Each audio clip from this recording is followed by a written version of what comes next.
Oke teman-teman, kembali lagi di podcast World War II.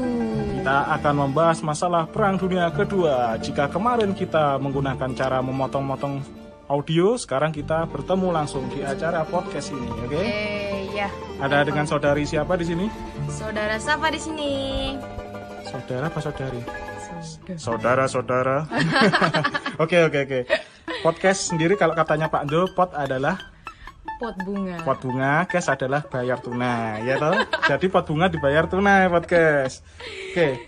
Kemarin aku kan udah janji sama ya ceritanya adikku ya di sini. Ya, bener banget gila. Kamu minta apa yang kemarin itu? Kalau kemarin aku tuh pengen ceritain tentang Perang Dunia 1, Mas. Nah, yang setelah itu minta Perang Dunia Kedua. Iya dong, lanjutannya yang pasti. Montor anjir. Ya gak apa-apa lah, kita kan di luar outdoor. Podcast ini anti mainstream. Kalau podcast dalam audio udah nggak masalah. Kita kan alami, Mas. Iya, alami. Saking nggak ada tempatnya aja ya. Oke, aku jadi pengen nanya nih Mas, lanjutannya gimana sih jadinya awal latar belakang terjadinya Perang Dunia Kedua? Bener-bener makin kepo aku. Nah, Perang Dunia II ini pembahasannya panjang banget loh, kompleks ya. Pertama, penyebabnya itu ya Perang Dunia I itu sendiri sebenarnya penyebab Perang Dunia II. Karena di sini loh ada muncul semangat balas dendam antara negeri-negeri yang kalah perang waktu itu, utamanya Jerman. Dia ingin balas dendam ke Perancis karena dia merasa terhina, negaranya diembargo begitu besarnya, bahkan ekonominya jatuh sampai 2 miliar mark kalau nggak salah. Wah gila itu. 2 miliar mark. Itu sampai sebenarnya Jerman nggak bisa melunasi utang itu, cuma dia ketika pemimpinannya sudah diambil alih sama Hitler lewat Nazi, dia nggak mau lagi membayar kepada sekutu. Oh gitu ya Mas. Pengen tahu sebabnya apa? Iya apa sih Mas selanjutnya? Ya itu tadi, karena dia merasa dihina. Jadi itu tuh kayak balas dendam tersendiri dari Jermannya itu ya Mas. Tuh. Terus dari lapangan politik sebenarnya ya ini muncul karena gagalnya Liga Bangsa-Bangsa. Kan kemarin kita sudah jelaskan bahwa Liga Bangsa-Bangsa itu awalnya ingin mengatur agar tidak terjadi perang, perdamaian yang terjadi. Iya. Tapi malah justru yang terjadi di sini, negara-negara yang tergabung ABB satu persatu keluar. Dari situ maka tidak ada persatuan dan semangat anti perang lagi. Terus selanjutnya adalah adanya perlombaan persenjataan. Nah ini juga berlanjutannya dari gagalnya LBB. Ketika gabungan bangsa-bangsa tidak sanggup lagi menjamin perdamaian ya di sini, mulai timbul rasa saling mencurigai. Pertama-tama dunia Barat dan Jerman utamanya, terus juga Italia itu curiga kepada komunisme Rusia, karena komunisme Rusia di bawahnya Yosef Stalin jauh lebih maju sektor industri dan juga persenjataannya dibanding ketika zamannya Tsar Nicholas berkuasa di Perang Dunia I.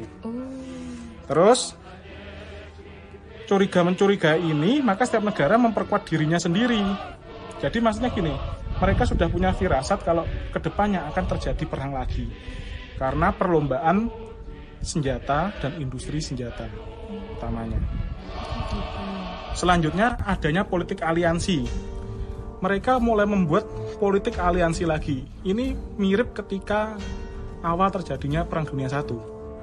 Di sini pun kalau kita di buku-buku sejarah kan mengenal ada 2 kubu ya, sekutu sama poros. Tapi sebenarnya kurang etis kalau kita bilang sekutu dan poros, karena sebenarnya ada 3 blok di sini. Apa itu Mas? Yang pertama memang blok Perancis atau blok demokrasi Barat, isinya Perancis, Inggris, Amerika dan kawan-kawannya. Sedangkan yang kedua ada blok poros, isinya Jerman, Jepang, sama Italia. Sedangkan yang ketiga ini blok Soviet itu sendiri, karena Rusia wilayahnya besar dan pada kenyataannya dia hanya sedikit dibantu oleh sekutu. Oh jadi si Rusia itu sendirian Mas? Malah sendirian dia sebenarnya. Terus di lapangan ekonomi juga menyebabkan Perang Dunia Kedua. Selain perlombaan persenjataan di Inggris ini, Jepang mulai muncul dan berjaya ketika berhasil mengalahkan Kekaisaran Rusia tahun 1905 ya. Saking semangatnya dia menganggap bahwasanya sudah saatnya Jepang melakukan perluasan wilayah dan pengaruh. inilah awal dari imperialisme Jepang. Selain mereka juga menganggap bahwa mereka sebagai orang-orang Jepang adalah keturunan dari Dewa Matahari. Namanya apa ya Dewa Mataharinya itu? Kamu inget gak nama Dewa Matahari dari Jepang? Ya lupa deh mas, apa sih ya? Apa ya? Aku lupa ya. Amaterasu namanya. Amaterasu. Jadi mereka menganggap bahwa keturunan dari kaisar mereka adalah keturunan Dewa Matahari. Sebenarnya inilah bibit rasismenya Jepang. Selanjutnya sebab khusus. Kalau tadi kan sebab umumnya ya. Apa tuh mas? Sebab khususnya adalah ditandatanganinya Perjanjian Versailles. Oh, perjanjian Versailles ini. Nah, Versailles kan menandatangani bahwa Jerman harus bertanggung jawab atas Perang Dunia I. Dan di sini semangatnya Adolf Hitler adalah membalaskan dendam itu tadi untuk menghapuskan perjanjian Versailles. Kalau bisa justru menghancurkan Perancis balik. Wah, ini luar biasa semangat balas dendamnya Hitler. Sehingga pada tanggal 1 September 1939 Jerman ini memikirkan strategi agar tidak diserang Rusia. Mereka menandatangani fakta Fakta Warsawa itu perang dingin, Pak D. Fakta perdamaian. Fakta perdamaian. Jadi dia nggak akan menyerang Rusia. Begitu juga Rusia tidak akan menyerang Jerman. Dan wilayah perbatasannya di Polandia. Terus, ya itu sebab khususnya udah sampai situ doang. Ada pertanyaan lagi kira-kira? Itu mas, aku tuh agak kepo sama ininya.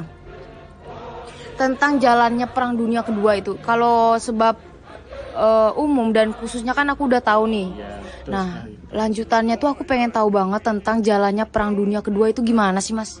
Wah, ini kalau aku bicara jalannya Perang Dunia Kedua ya, jadi terngiang-ngiang lagu itu loh di pikiran aku. Lagu apa tuh mas? Katyusha. Asik, lagu apa tuh? Rasvitalia blani krusi poveli temani natrukoi. Apa tuh mas artinya? Dia kan menggambarkan senjatanya Stalin, rocket launcher untuk menyerang Jerman. Tapi itu masih jauh. Kita awali dulu ya jalannya perang ya. Iya. Gimana? Itu aku baginya gimana ya, karena panjang banget loh jalannya perang ini. Nah, gini aja. Pertama aku bagi menjadi bagian permulaan. Terus kedua nanti turning point atau saat membalik, dan ketiga adalah kekalahan atau akhir. Akhir nanti pertanyaan sendiri aja ya. Terus yang pertama adalah bagian permulaan. Nah, ini dari tahun 1939 sampai 1942. Pertama, tanggal 1 September 1939, Jerman mulai menyerbu Polandia. Dan Polandia ini kemudian dibagi antara Jerman dan Rusia, yang aku ceritain tadi loh. Oh iya yang tadi. Polandia itu cuma jadi tapal batas antara Rusia dan juga Jerman. Kenapa kok bisa dibuat tapal batasnya Polandia? Kenapa tuh mas?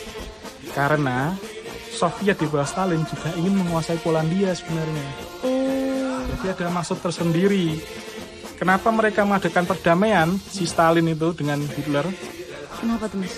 Dan Stalin sebenarnya nggak membantu sekutu ketika Hitler menyerang Eropa Barat, karena Stalin sendiri menginginkan orang-orang demokrasi Barat juga kalah oleh Hitler. Nanti tinggal si Stalin tempur lawan Hitler. Jadi mereka punya kepentingan sendiri. Ada maksud tertentu ya mas ya? Stalin ingin menguasai daerah sekitar Baltik, Hitler ingin menguasai Eropa Barat, sedangkan orang-orang demokrasi Barat sendiri sebenarnya ingin menguasai dunia. Sama saja semuanya. Semua sama-sama ingin menguasai ya. Terus ada yang kedua adalah Jerman mulai menyerbu dan menduduki Denmark. Nah, selain Denmark ada Norwegia, juga Belanda, Belgia, dan Luxembourg. Ini tahun 1940. Padahal Belanda waktu itu juga masih menjajah Indonesia. Iya, 1945 tahun lagi kita kalau merdeka. Orang Indonesia tahu Belanda itu di Indonesia sangat garang sekali ya. Sebenarnya di Eropa tuh nggak ada apa-apanya, Belanda. Yakin ya? Berarti bang, cupu banget ya Belanda di sana. Dia itu dalam kurang lebih berapa hari itu sudah kalah di bawah Jerman. Wah, dia menjajah kita bertahun-tahun. Setelah itu Italia mengumumkan perang kepada Perancis dan Inggris. Ini 10 Juni 1940 dan lalu menyerbu Perancis.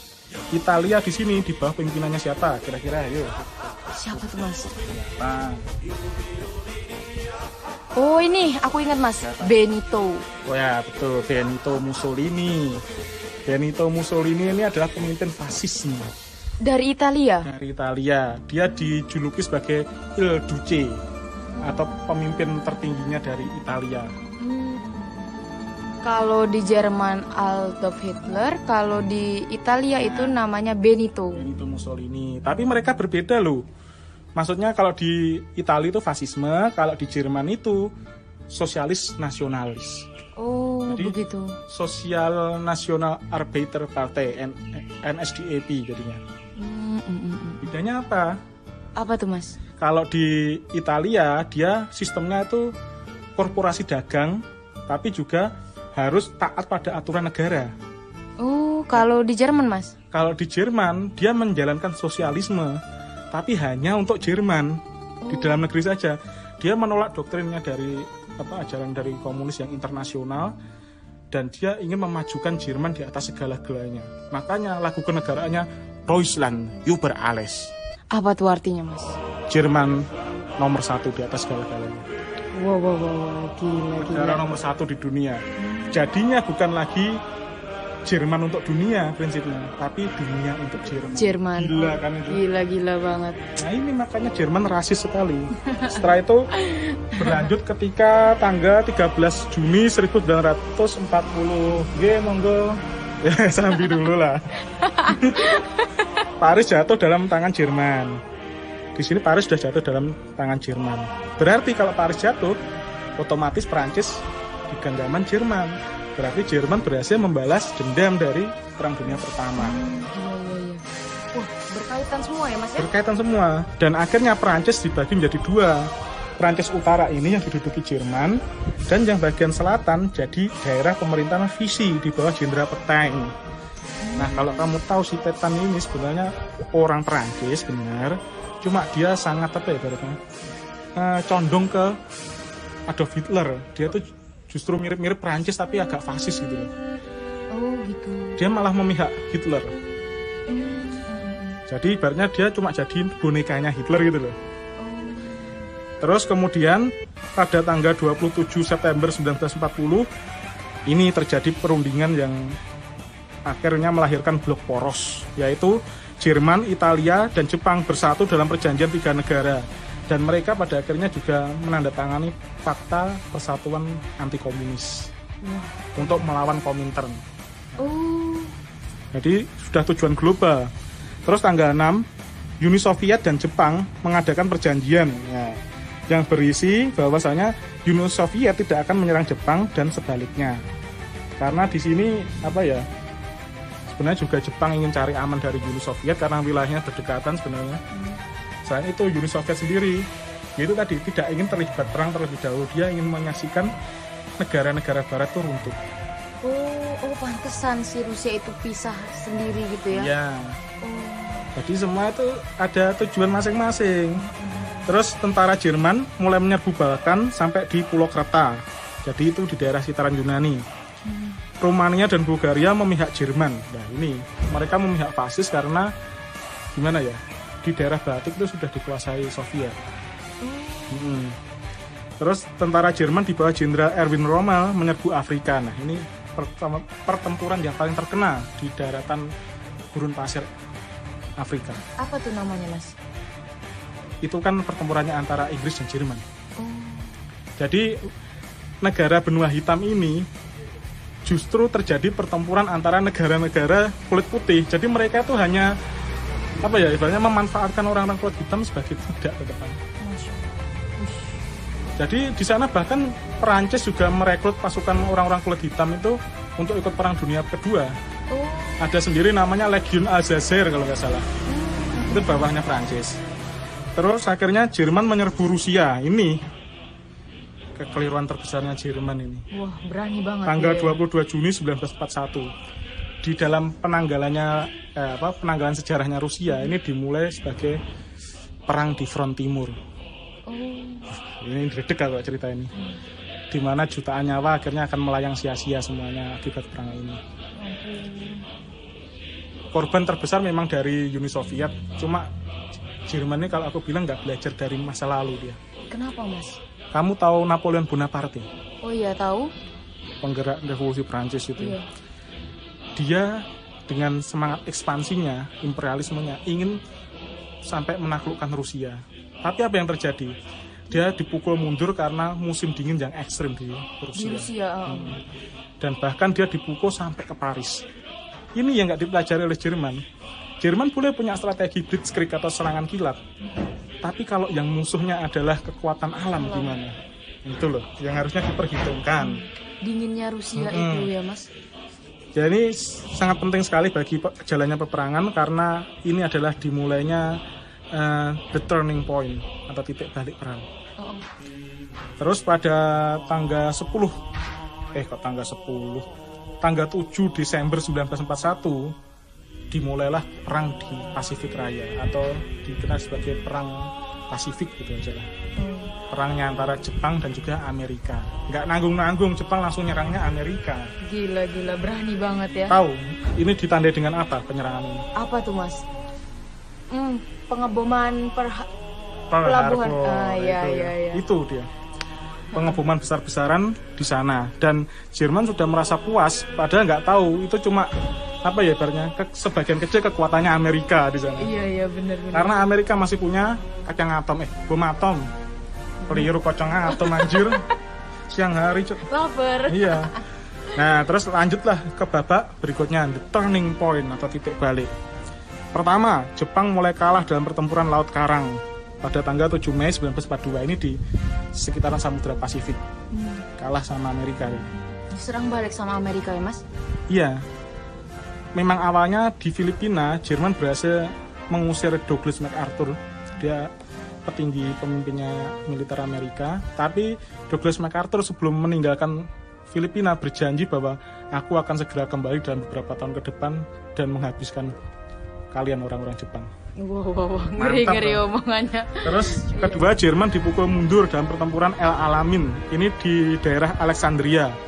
Mereka dipukul mundur oleh Jenderal Montgomery. Montgomery ini jenderalnya dari Inggris, Britania Raya. Itu tanggal 12 November 1942. Terus yang ketiga adalah Jerman kalah dalam pertempuran Stalingrad. Ini luar biasa ini. Apa nih? Di daerah Stalingrad. Stalingrad adalah ibu kotanya Yosef Stalin di Uni Soviet. Jerman rencananya menduduki Stalingrad adalah ingin mempermalukan Stalin. Tapi ini adalah triknya Zhukov dan juga Stalin agar menjebak Jerman malah. Jadi wilayah Stalingrad benar dihancurkan, perumahan-perumahan besar dihancurkan sama Jerman semua. Tapi dari Stalingrad juga, di balik dinding Stalingrad di seberang Sungai Volga, mereka sudah menyiapkan ribuan artileri. Artileri itu apa ya namanya? Alat tempur darat yang menggunakan peluru-peluru besar. Jadi semua kekuatan difokuskan ke Stalingrad, di belakangnya Stalingrad. Jadi ketika Jerman melewati Sungai Volga, nyabrang surprise, langsung ini ya, aku maksud langsung keluar Ras Vital Diablani Cruci. Ini Katyusha keluar semua roket launchernya. For info ya, roket launchernya Katyusha ini senjata paling mematikan dari Uni Soviet.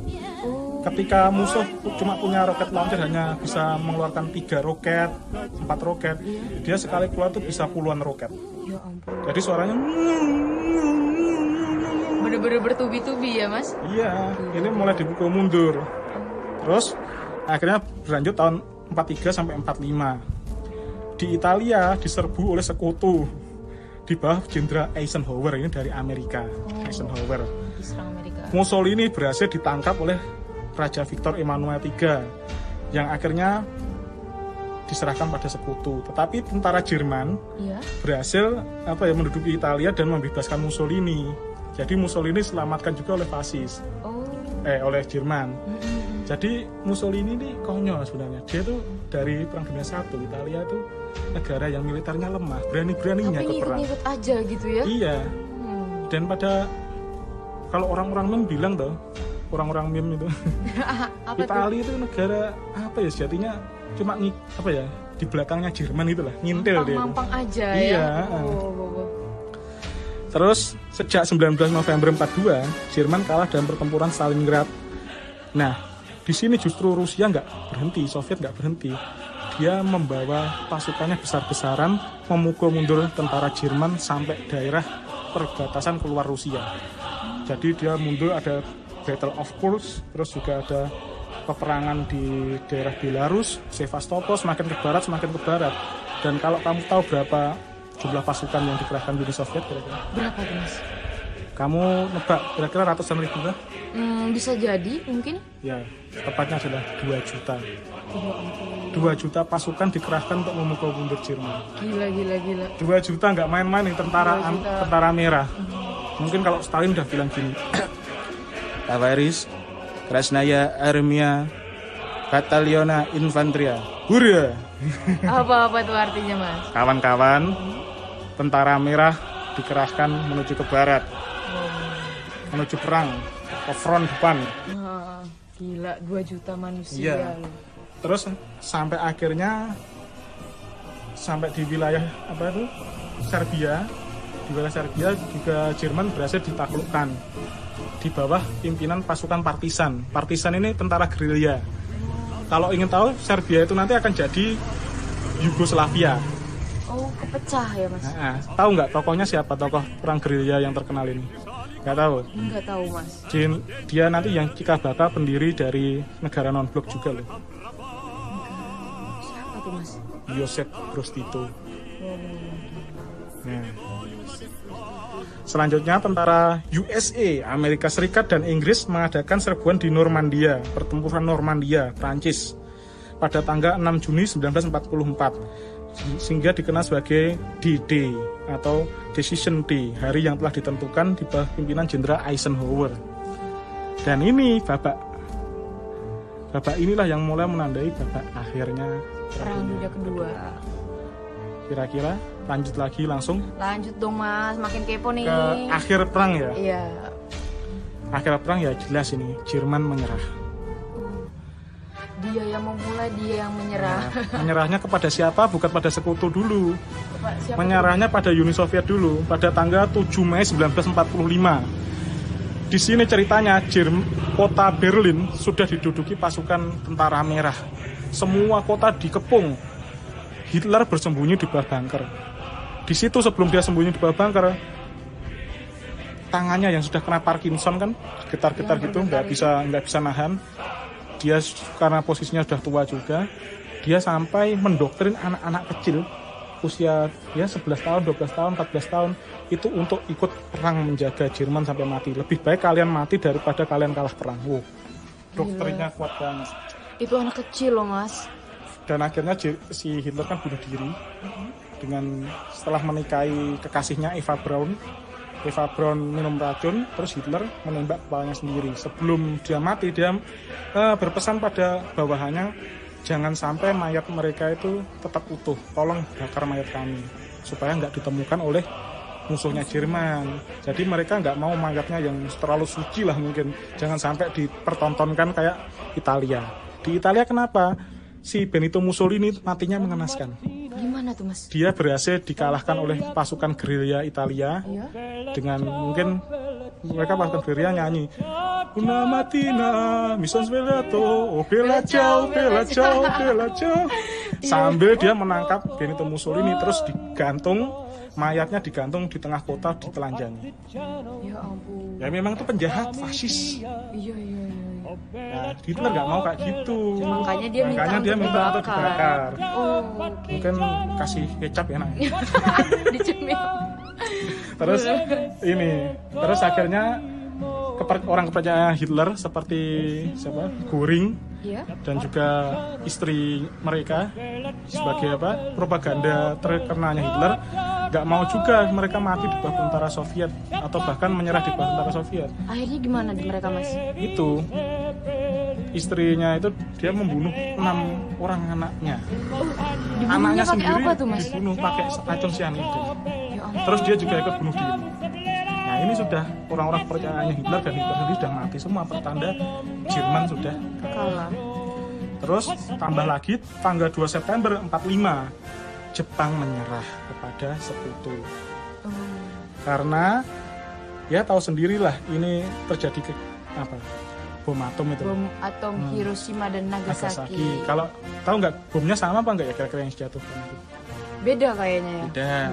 Kalau yang pertama itu dia menjatuhkan jenis Little Boy kalau nggak salah. Little Boy. Yang kedua namanya Fat Man.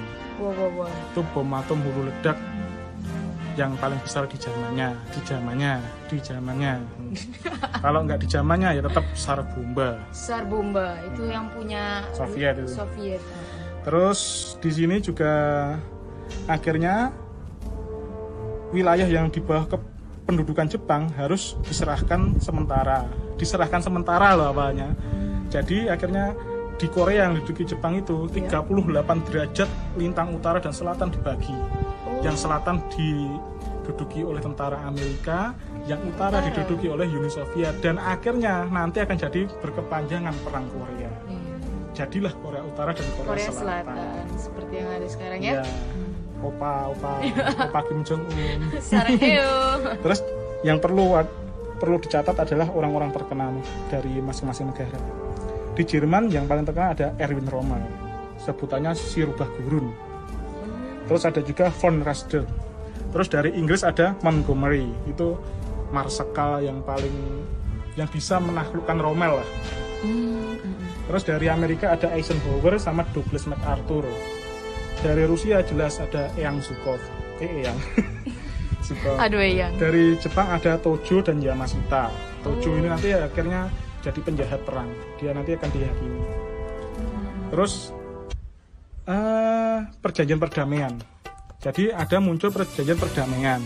Yang pertama dengan Jerman. Ini ditetapkan di konferensi Potsdam oleh Truman, Stalin, dan Ethel. Jerman dibagi dalam 4 daerah pendudukan. Bagian timur oleh Uni Soviet, bagian barat oleh Amerika, Inggris, dan Prancis. Nah, ini nantilah yang juga menyebabkan pembagian wilayah Jerman Barat dan Jerman Timur di era Perang Dingin. Oh iya. Oke, setelah itu daerah Danzig dan daerah Jerman sebelah timur Sungai Oder, Neisse diberikan pada Polandia. Polandia dikembalikan lagi wilayahnya. Terus demilitarisasi dari Jerman. Jadi Jerman sementara pasukannya dicabut semua. Terus penjahat perang harus dihukum. Nah, ini penjahat perang dihakimi semua, termasuk ada Tojo dan juga orang-orang Jerman yang banyak membunuh. Terus Jerman juga lagi-lagi harus membayar kerugian perang. Wah, di Perang Dunia I. Tapi kelihatannya nggak separah Perang Dunia I karena Jerman itu nanti kan dibagi jadi barat dan timur. Jadi nanti yang berhak itu menguasai negara yang barat adalah Amerika dan sekutunya, yang timur jadi punyanya Uni Soviet. Oke, terus dengan Jepang itu tahun 1945 Kepulauan Jepang diperintahkan oleh tentara pendudukan Amerika untuk sementara katanya lagi. Jadi daerah Jepang itu dibangun ulang oleh Amerika, tapi memang kenyataannya gitu. Terus Kepulauan Kurile dan Sakhalin Selatan itu harus diserahkan pada Uni Soviet. Terus Kepulauan Manchuria diserahkan pada Tiongkok. Penjahat perang termasuk Tojo di sini dihukum. Jepang harus membayar kerugian perang juga, tapi Amerika yang mendanai. Oh, dibantu ya? Bantu untuk perang dingin. Terus dengan Italia, ini wilayah kecil, daerahnya diperkecil lagi.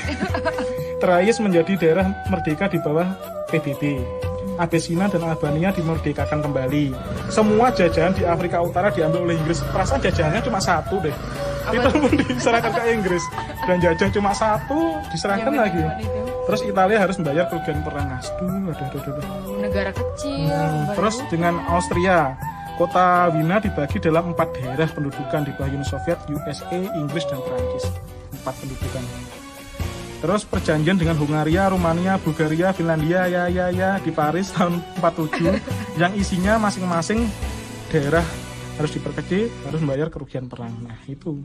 Jadi selain konferensi-konferensi yang sudah ada, juga banyak konferensi lainnya. Ada konferensi Atlantik 14 Agustus 41, konferensi Casablanca, bukan merek minyak loh, Januari 1943. Terus ada konferensi Moskwa, ini tanggal bulan Oktober tahun 48. Terus ada konferensi Kairo, dan yang paling terkenal nanti ada konferensi Yalta.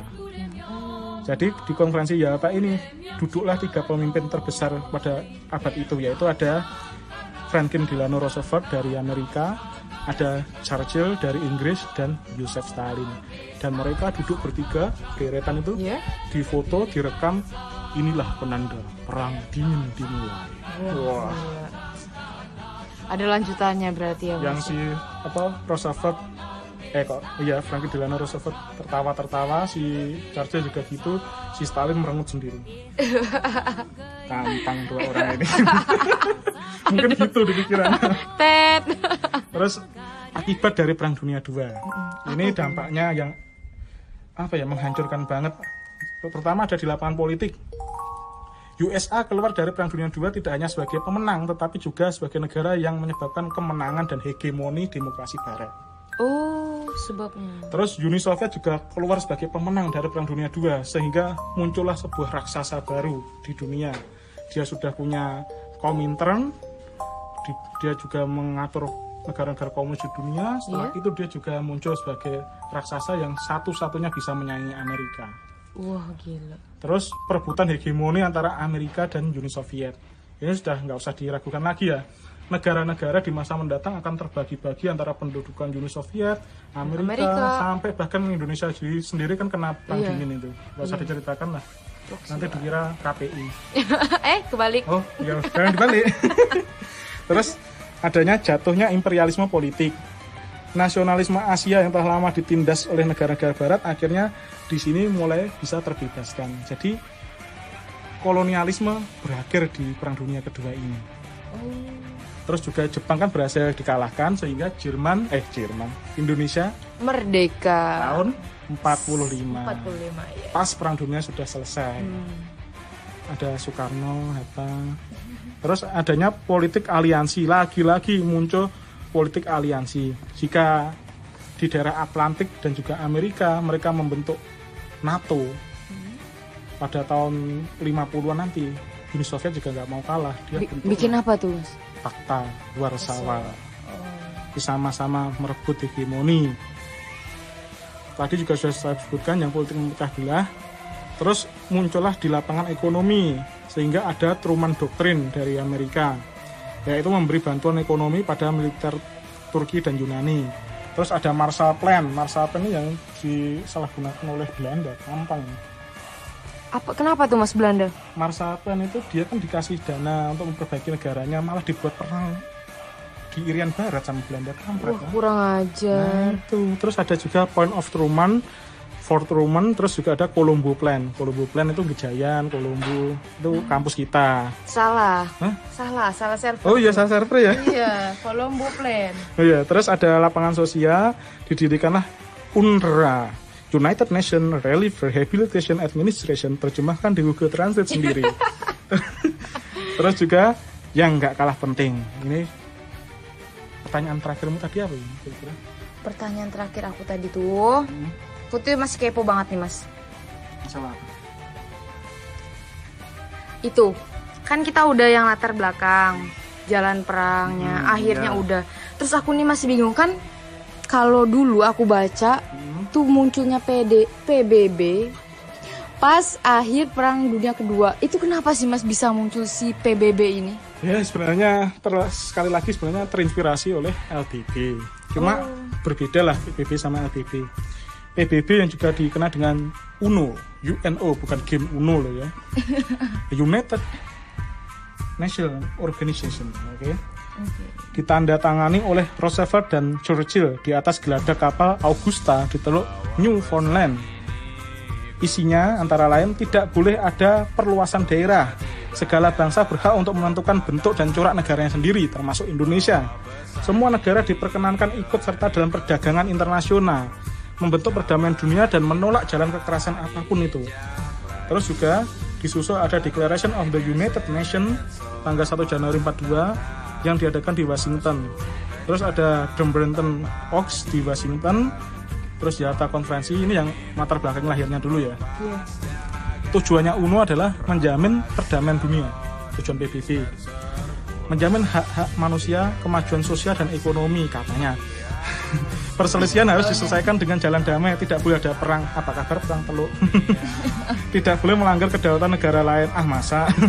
UNO tidak boleh ikut campur di urusan dalam negeri dari satu negara, ini benar. Terus mengadakan tindakan bersama terhadap negara yang membahayakan perdamaian dunia.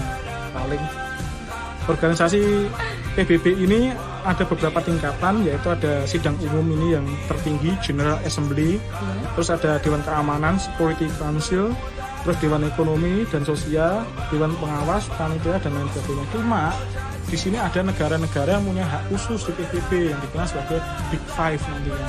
Di situ ada Rusia, Cina, Amerika, Inggris, terus mana ya lagi. Terus yang membedakan antara PBB dan Liga Bangsa-Bangsa dulu apa kira-kira? Yang pertama, Liga Bangsa-Bangsa bukan organisasi yang bulat, bukan tahu juga loh ya. Terus atas dasarnya itu sukarela dan tidak mengikat sama sekali, itu LBB. Sedangkan PBB ini sendiri organisasinya bulat. Bulat itu maksudnya bukan Cuk. Bulat itu benar-benar jelas gitu loh. Oh, iya. Bulat, bukan bentuknya. Terus mengikat. Mengikatnya gini, nanti tak jelasin lagi. Terus tentara UNO, terus sifatnya lebih mengikat sebenarnya, cuma kalau mengikat banget sepertinya enggak sih, karena Indonesia kan bisa keluar dari PBB tahun 65 zamannya Soekarno. Terus sebenarnya bukan keluar dari PBB Soekarno, hijrah. Ada sebentar. Hijrah sebentar, nanti sama Pak Harto gabung lagi. Masuk lagi. Hasilnya dari PBB yang pertama ini adalah menyelesaikan pertikaian Indonesia Belanda. Loh, langsung Indonesia Belanda selesaikan. Dibantu sama PBB. Iya, kalau nggak ada pinjaman peralatan dari Uni Soviet mungkin mereka nggak ada PBB gitu. Terus menyelesaikan pertikaian Arab Israel untuk sementara. Terus memberi kemerdekaan Libya. Pada tahun 60-an yang aku baca buku referensinya itu, yang belum diselesaikan adalah persoalan Korea, Indochina, Tiongkok, Kashmir, Iran Barat, Reyes, Jerman dan Austria, mendamaikan Rusia dan Amerika, dan masih banyak lagi. Jadi PBB sebenarnya sangat banyak. Ya, jadi di sini kita dapatkan bahwasanya perang menyebabkan persatuan. Persatuan menyebabkan perang. Dan itu mungkin tidak berhenti karena dunia buktinya tidak ada damai. Setelah itu muncul perang dingin ya, sekarang perang dingin sudah selesai, Uni Soviet sudah runtuh, terjadi masih berlanjutnya perang teluk, masih banyak peperangan di dunia ini. Bahkan tahun 2010-an ke atas kan musimnya proxy war, saling mencurigai antar negara. Intinya selama hegemoni dan egoisme, keinginan untuk memiliki sesuatu hal, entah itu mengatasnamakan individu, bangsa ataupun negara, dan sifatnya berlebihan, pasti akan dapat menimbulkan perang. Nah, seharusnya di masa pandemi yang seperti ini, musuh bersamanya kan adalah virus. Manusia itu harusnya bisa bahu-membahu lagi. Sudahlah, stop peperangan semua. Peperangan itu merugikan. Intinya baru kerasa kalau kena pandemi seperti ini, yang katanya super power seperti Amerika juga salah takut. Iya. Di Indonesia tetap ada pasar. Tetap rame. Penggunaan zaman itu tadi. Jadi intinya itu tadi yang hikmah yang dapat kita dapat dari Perang Dunia II ini adalah sebaik-baiknya perang lebih enak makan. Salah. Gimana? Lebih baik tidak perang. Oh, tidak perang. Kan makan bisa nggak perang. Oh iya. Penting itu ya. Penting sekali. Mari kita dukung Sunda Empire. Ya oke, mungkin itu dulu apakah sudah cukup? Iya, itu cukup banget. Itu benar-benar nambah wawasan aku tentang Perang Dunia ini ya Mas. Benar-benar. Ini ada satu informasi. Apa tuh Mas? Apa tuh Mas? Kalau ada yang kepo bagaimana perang dunia, perang ini, sejarah-sejarah entah itu dari zaman apa, dan ingin buku literasi yang harganya terjangkau. Wow. Terus walaupun ini second, tapi bisa dibandingkan. Ini untuk literasi loh ya. Iya. Jangan lupa mampir cek Instagram di Pustaka Drusba. Pustaka kita semua. Ya, bisa melayani COD di Jogja. Cek sepuasnya bukunya, dikirim 100% amanah. Ya, gitu saja. Jangan lupa. Nggak jadilah aku nggak ngajak subscribe kayak itu. Oke, tetangga sebelah. Iya, tetangga sebelah. Nggak usah subscribe, yang penting terima kasih yang sudah mendengarkan. Oke, gitu saja. Kita tutup podcast ini. Wassalamualaikum warahmatullahi wabarakatuh. Если завтра война, если враг нападет, если темная сила нагрянет, как один